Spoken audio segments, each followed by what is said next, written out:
जय Hind and guys, आज का जो हमारा लेक्चर है that is the lecture number 3 of quantum number. तो गाइस, हम लोगों ने ऑलरेडी देखा था कि जो लेक्चर नंबर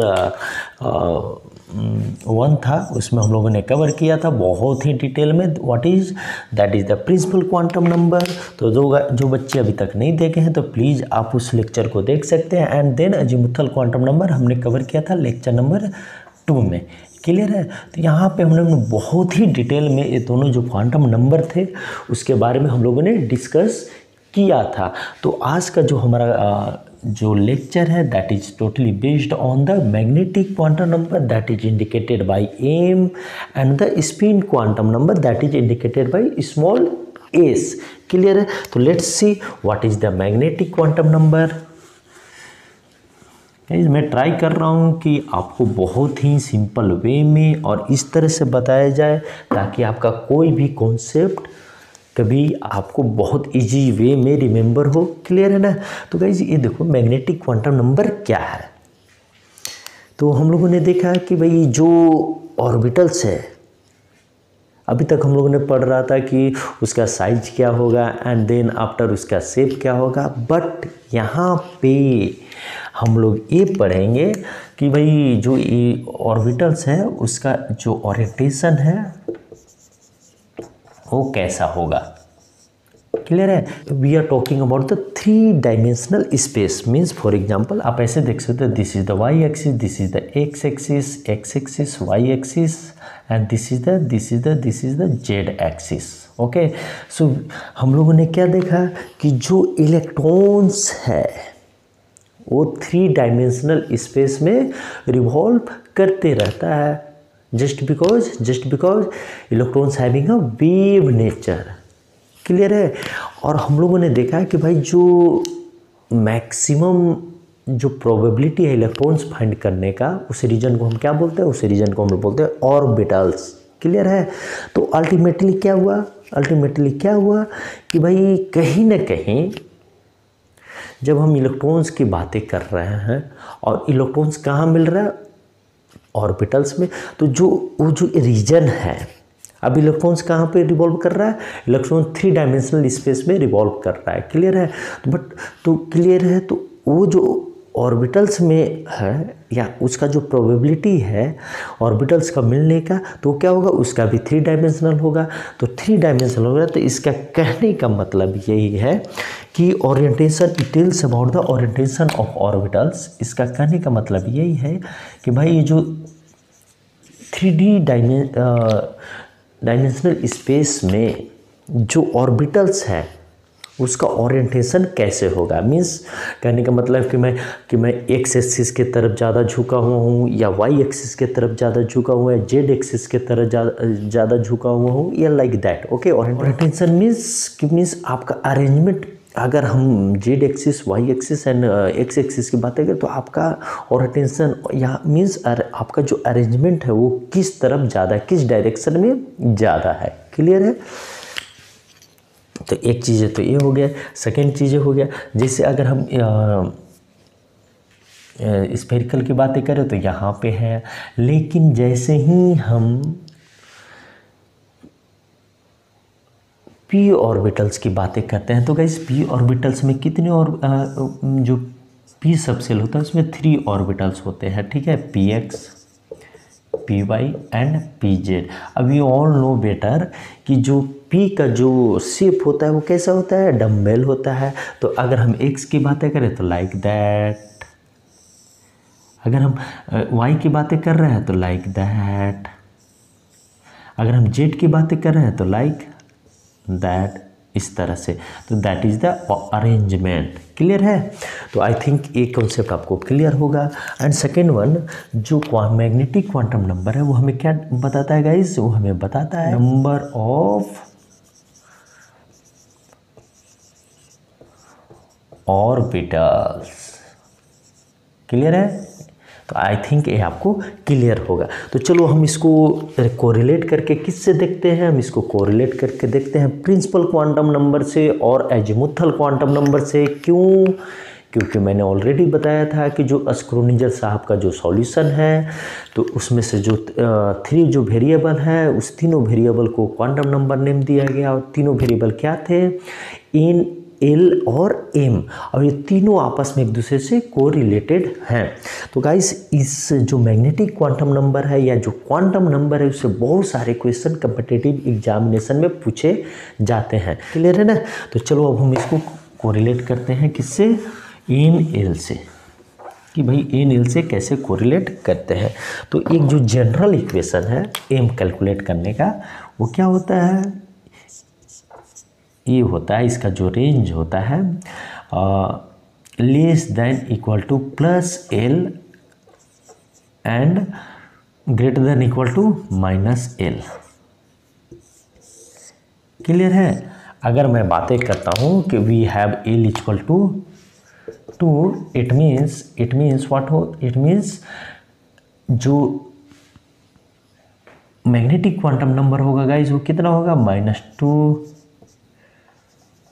+ 2। इट मीन्स हमें क्या क्या मिला, -2 भी मिला है जो रेंज है इंटीजर, -1, 0 एंड +1 एंड +2। क्लियर है। तो अब हम यहाँ पे समझ सकते हैं। तो अब यहाँ पे देखो जब एल इक्वल टू 2 है तो यहाँ पे कितने हैं, एक ऑर्बिटल से हुआ, एक हुआ, एक हुआ, एक हुआ, एक हुआ, means total number of orbital is 5। Clear है। तो चलो इसको और डिटेल में हम लोग देखते हैं ताकि आपका कॉन्सेप्ट और भी अच्छा से क्लियर हो। क्लियर है ना। तो हम लोग इसको स्टार्ट करते हैं एन से। तो N is principal quantum number, L is azimuthal quantum number and this is the M. Clear है। तो एम का तो हम लोगों ने तो फार्मूला देख चुका है, क्या फार्मूला, -L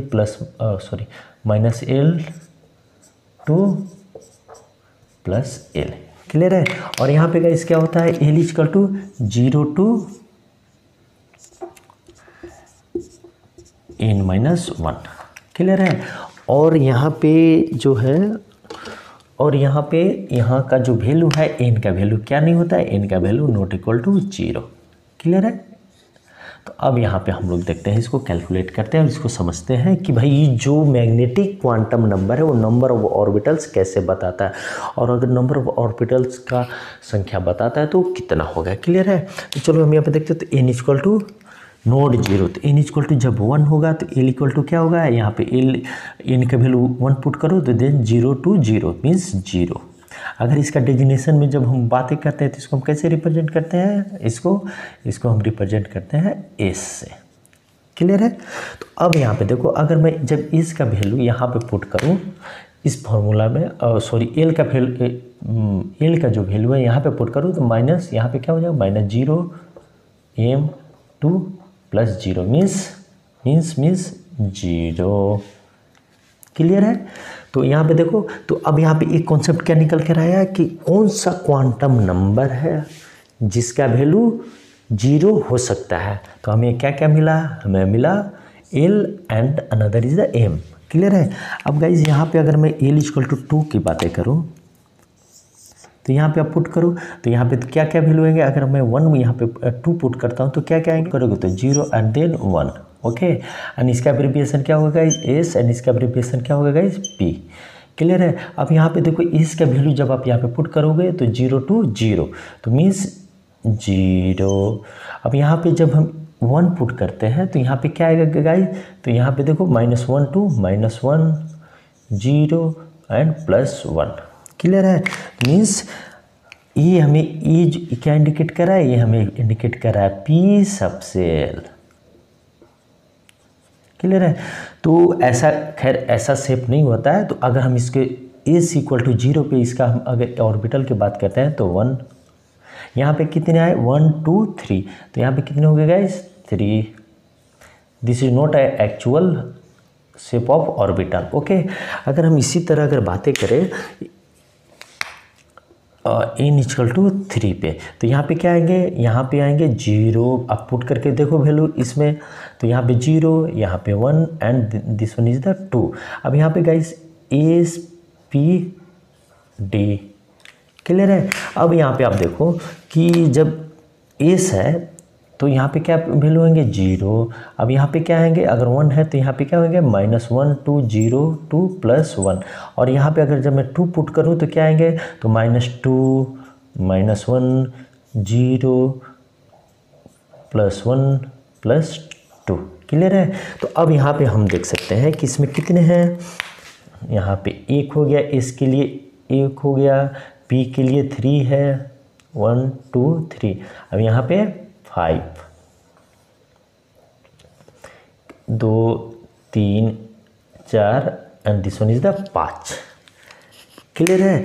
अब गाइस यहाँ पे हम देख सकते हैं, तो अब हम यहाँ पे देखें क्या, हम यहाँ पे देखें कि n इक्वल टू 1 पे नंबर ऑफ सेल कितना है, सॉरी n इक्वल टू 1 पे या l इक्वल टू 0 पे, 0 मीन्स नंबर ऑफ सब सेल 1। ओके, तो n इक्वल टू 1 पे कितना है गाइस, n इक्वल टू 1 पे जो नंबर ऑफ ऑर्बिटल है कितना है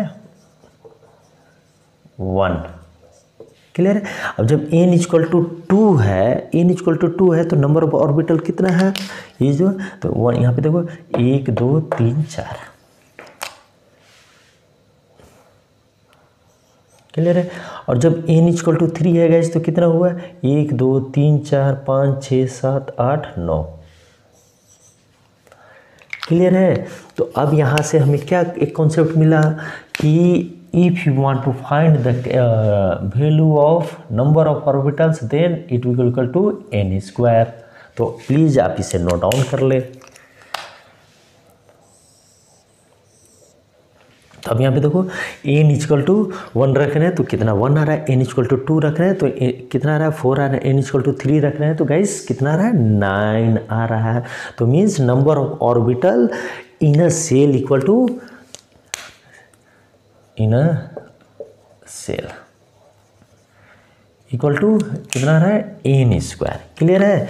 अब यहाँ पे हम लोग देख सकते हैं कि जब अब हम लोगों ने तो देख लिया कि भाई जो n है उससे कैसे हम कोरिलेट करते हैं l को। क्लियर है। अब यहाँ पे आप आ जाओ n इक्वल टू जब l इक्वल टू 0 है तो यहाँ पे कितना है गाइस 0। क्लियर है। और जब l इक्वल टू 2 है, नंबर ऑफ 2 है तो यहाँ पे कितने हो रहे हैं, यहाँ पे 4 हो रहा है। तो आप यहाँ पे देखो कि नंबर ऑफ ऑर्बिटल्स, अब इसको मैं इरेज कर देता हूँ। अब मैं बताऊँ नंबर ऑफ ऑर्बिटल इन सब सेल। क्लियर है। तो अब यहाँ पे क्या हो जाएगा इक्वल टू 2l + 1। क्लियर है। अब यहाँ पे देखो कि जब n equal to 0 l equal to 0 है तो हमारा जो नंबर ऑफ 1 है तो नंबर ऑफ ऑर्बिटल कितना है 1। तो यहाँ पे 0 रखोगे तो ऑटोमेटिकली क्या आ जाएगा 1। अगर जब l इक्वल टू 1 रख रहे हैं गाइस तो क्या होगा l equal to 1 means we are talking about the subshell p। तो यहाँ पे कितने आ जाएंगे 2 into it's not working, so 2 into 1 + 1 तो कितने हो गए गाइस 3। उसी प्रकार जब n इक्वल टू 2 रखोगे, l इक्वल टू 2 रखोगे तो क्या होगा 2 इंटू 2 + 1। तो यहाँ पे हम क्या देख सकते हैं, यहाँ पे हम देख सकते हैं कि भाई जो 2 किसके लिए है 2 है d के लिए। तो कितने हैं 1 2 3 4 5। तो यहाँ पे कितने आ गए टोटल 5। क्लियर है। तो इस तरह से हम n m और l को कोरिलेट करते हैं और यहीं से सारे क्वेश्चन जो कॉम्पिटिटिव एग्जामिनेशन है उसमें गाइस पूछे जाते हैं। क्लियर है। तो आई थिंक यहाँ पे हम लोगों ने देख लिया कि क्या होता है n, क्या होता है m एंड क्या होता है l। क्लियर है। Now will go for the spin quantum number.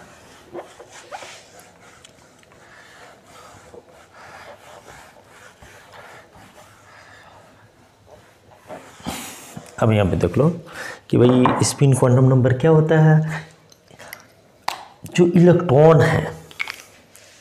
Clear है। तो अब ऐसे समझो कि जो अर्थ है तो अर्थ सन के चारों तरफ रिवॉल्व कर रहा है और साइमल्टेनियसली वो अपने जो उसका जो अर्थ का जो एक्सिस है उस पर भी वो घूम रहा है, जिसकी वजह से दिन और रात होते हैं। क्लियर है। तो उसी प्रकार से जो स्पिन क्वांटम नंबर है वो क्या करता है, स्पिन क्वांटम नंबर हमें ये बताता है कि भाई जो इलेक्ट्रॉन का जो मूवमेंट है, जो रोटेशन है, उसका जो अपना खुद का जो एक्सिस है उसके बारे में, means it tells about rotation और movement of electron about its own axis just like अर्थ।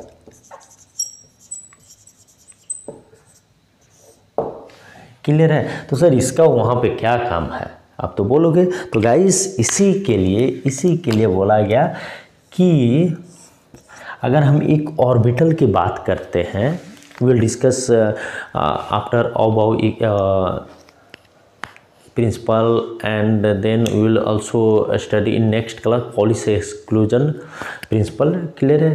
तो then in next class we will also study policy exclusion principles। तो वहाँ पे हम सारी चीज़ें देखेंगे। बट यहाँ पे कि भाई जो स्पिन क्वांटम नंबर है कि जब एक इलेक्ट्रॉन अपने एक्सिस पे जब रोटेट कर रहा है, तो अगर वो क्लॉकवाइज रोटेट कर रहा है गाइस, तो हम उसे प्लस हाफ से डिनोट करते हैं। और जब एंटी क्लॉकवाइज जब वो रोटेट कर रहा है तो उसे हम माइनस हाफ से इंडिकेट करते हैं। क्लियर है? तो यहाँ पे देखो या लिखने के ऊपर है, इसके लिए कोई ऐसा कोई हार्ड रूल नहीं है ना। अगर आप एंटी क्लॉकवाइज को अगर आप +1 हाफ भी लिखना चाहो तो लिख सकते हो, बट जब अगर उसी के रिस्पेक्ट में जब क्लॉकवाइज के बारे में लिखोगे तो आपको वहाँ पे माइनस है। तो यहाँ पे कोई ऐसा रूल नहीं है। आप अगर किसी एक को क्लॉकवाइज ले रहे हो और दूसरे को आपको एंटी क्लॉकवाइज जब ले रहे हो, तो एक को अगर +1/2 दिखा रहे हो तो दूसरे को आपको -1/2 दिखाना पड़ेगा। क्लियर है? तो अब यहाँ पे देखो आप, तो इन्होंने यही बात बोला कि तो आप यहाँ पे देखो कि तो यही था, इन्होंने यही बात बोला कि भाई अगर हम, तो गाइस जो ऑर्बिटल होता है उसमें एक सिंगल ऑर्बिटल में बस अभी आप इतना समझो कि 2 से ज़्यादा इलेक्ट्रॉन नहीं हो सकते। क्लियर है? 2 से मीन्स गाइस अगर एक ऑर्बिटल है तो उसमें जो मैक्सिमम कैपेसिटी ऑफ इलेक्ट्रॉन है कितना है,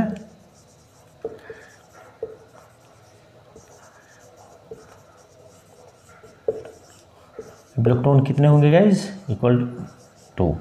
तो आपने कभी देखा होगा, अगर किसी भी बुक में या कभी भी आप इलेक्ट्रॉनिक कन्फिगरेशन कर रहे होगे तो आपने ऐसे देखा होगा, लाइक दैट या लाइक दैट। आप इसको ऐसे भी लिख सकते हो, नो इशू। क्लियर है? मीन्स आप ऐसे मीन्स पहले आपने किसको दिखा दिया, पहले आपने दिखा दिया एंटी क्लॉकवाइज को और या क्लॉकवाइज को। क्लियर है? इस तरह से। बट आपने कभी ऐसा नहीं देखा होगा ऐसे या फिर इस तरह से, एक कभी नहीं देखा होगा। क्लियर है? तो इसके पीछे का जो प्रिंसिपल है गाइस, वो इसके पीछे का जो प्रिंसिपल है, ये यहाँ तो आपने समझ लिया। इसके पीछे का जो प्रिंसिपल है उसको हम क्या बोलते हैं, उस principal polish exclusion principle.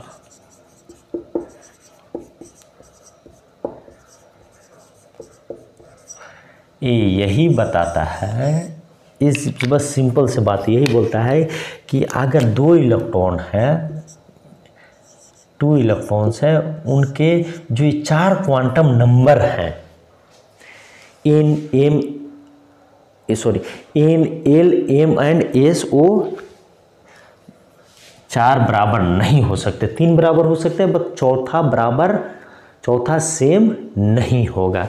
Clear है? तो ये हमें बताता है 2 electrons will not have a same 4 quantum number. तो इसका मतलब क्या है गाइस? इसका मतलब क्या यही है कि अगर 2 इलेक्ट्रॉन्स हैं तो उनका 4 जो क्वांटम नंबर वो कभी भी सेम नहीं हो सकते। क्लियर है? यहाँ पे 3 सेम हो सकते हैं बट 4 कभी सेम नहीं हो सकते। क्लियर है? जैसे अगर मैं एक बात करूं कि मान के चलो एक इलेक्ट्रॉन है यहाँ पे, अब एक इलेक्ट्रॉन नंबर डैश, ठीक है ना, तो इसका भी n सेम है, इसका भी m सेम है, इसका l है, और इसको हम s से रिप्रेजेंट करते हैं क्वांटम नंबर। तो इसका में क्या होगा, n भी सेम हो सकता है, m भी सेम हो सकता है, l भी सेम हो सकता है, बस ये जो s है ये दोनों आपस में नहीं सेम हो सकते। क्लियर है? तो जब कभी भी अगर हम एक इलेक्ट्रॉन की जब हम बातें करते हैं तो एक इलेक्ट्रॉन की हम बातें क्या करते हैं, हम एक इलेक्ट्रॉन की बातें करते हैं तो हम ये बोलते हैं कि जब भाई अगर हम एक ऑर्बिटल की बातें करते हैं तो यहाँ पे क्या है, यहाँ पे जो ए से अगर एक क्लॉकवाइज रोटेट कर रहा है तो हम इसको इससे इंडिकेट करते हैं, और इसको जब हम एंटी क्लॉकवाइज रोटेट कर रहे हैं तो गाइज हम इसको किससे इंडिकेट करते हैं, हम लोअर एरो से इंडिकेट करते हैं, लाइक दैट। क्लियर है? तो इसीलिए आपने अगर मैं फॉर एग्जांपल अगर मैं ये कर दूं, अगर मैं यहाँ पे लिखता हूँ कि मैं यहाँ पे जैसे मैंने लिखा कि 1s, क्लियर है, तो 1s को हम कैसे रिप्रेजेंट करते हैं, 1s यहाँ पे हो गया। अब इसमें अगर मेरे को कोई 2 इलेक्ट्रॉन दिखाना है, अगर मैं ऐसे कर दूँ तो इसका मतलब क्या है, या फिर मैं ऐसे कर दूँ तो इसका मतलब क्या है, इसका मतलब यही है कि जो क्वांटम नंबर है 2 इलेक्ट्रॉन्स का, एक इलेक्ट्रॉन इसका और एक इलेक्ट्रॉन इसका, ये दोनों का सेम है, इसी केस में सेम है। तो बट ऐसा नहीं होता है। अगर हम ऐसा करेंगे तो जो पॉली साहब का जो एक्सक्लूजन प्रिंसिपल है वो यहाँ पे अप्लाई नहीं होता। इसीलिए हम कभी भी क्या नहीं देखते गाइज, हम कभी भी इस तरह का फॉर्मुलेशन नहीं देखते जिसमें एक ही तरफ दोनों एरो हो। Means it is indicating that कि both electrons having 4 quantum numbers same. Clear है? तो दिस इज रॉन्ग। तो राइट क्या है गाइस, राइट या तो ए है या फिर ए है, तो ये ही दोनों सही है। इसीलिए ये जो क्वांटम नंबर है या जो इलेक्ट्रॉन्स है वो इस तरह के होते हैं। चलो इस समझ गए ना। तो चलो हम लोग इक्वेशन करते हैं, find the number of electrons in n = 2। Clear है? तो गाइस हमें पहले इलेक्ट्रॉन को जानने के लिए हमें क्या जानना पड़ेगा, हमें जानना पड़ेगा कि नंबर ऑफ ऑर्बिटल्स कितने हैं। नंबर ऑफ ऑर्बिटल्स = हम क्या जानते हैं, n²। क्लियर है? तो यहाँ पे कितने हो जाएंगे, 2⁴। क्लियर है? अगर हम अब हमसे पूछता है 2⁴,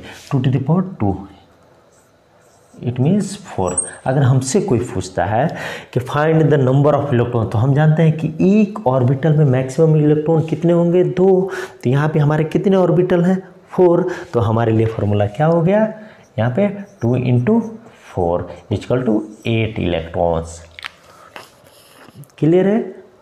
तो अब इसी प्रकार तो यहाँ पे हमारा एक न्यू फॉर्मूला क्या हो गया, यहाँ पे हम निकाल सकते हैं find the number of electrons in n = 2। तो यहाँ पे क्या हो गया गाइज, यहाँ पे जो न्यू फार्मूला हुआ, number of electrons = 2 × n²। If it is being talked about shell, and अगर हम एजोमुथल क्वांटम नंबर की बातें करें तो उसके रिस्पेक्ट में नंबर ऑफ ऑर्बिटल क्या होता है guys, number of orbital = 2l+1। तो रिस्पेक्टिवली अगर किसी सबसेल के बारे में बात करें तो वहाँ पे क्या होगा, हमें तो यहाँ से मालूम चल गया कि नंबर ऑफ ऑर्बिटल्स कितने हुए, इतने हैं। तो यहाँ पे भी 2 से मल्टीप्लाई कर दो तो क्या आ जाएंगे, तो this is the number of electrons. Clear है? तो गाइस इस तरह से हम जो क्वांटम नंबर है उससे रिलेटेड क्वेश्चन करते हैं, और इस तरह से जो भी कॉम्पिटिटिव एग्जामिनेशन है हम उसमें इस तरह से जो हमारा अप्रोच होता है क्वेश्चन टैकल करने का। तो इस तरह से, तो इसके लिए हमारे पास कॉन्सेप्ट क्लियर होना चाहिए। तो इस होना चाहिए, जिसके लिए मैंने बहुत कोशिश किया है। आपको क्वांटम नंबर को 3 लेक्चर में डिवाइड किया है, lecture number 1, lecture number 2 and lecture number 3। तो गाइज जो अभी तक नहीं देखें तो प्लीज़ आप इस वीडियो को एक बार ज़रूर देखें, और इस तरह से आप इसका जो जितने भी जो क्वेश्चंस हैं उसको आप टैकल कर पाएंगे। तो आई थिंक ये वीडियो भी आज आपको बहुत ही इंटरेस्टिंग लगा होगा। तो गाइस चलो अब बहुत अच्छे से पढ़ाई करो। जय हिंद, जय भारत।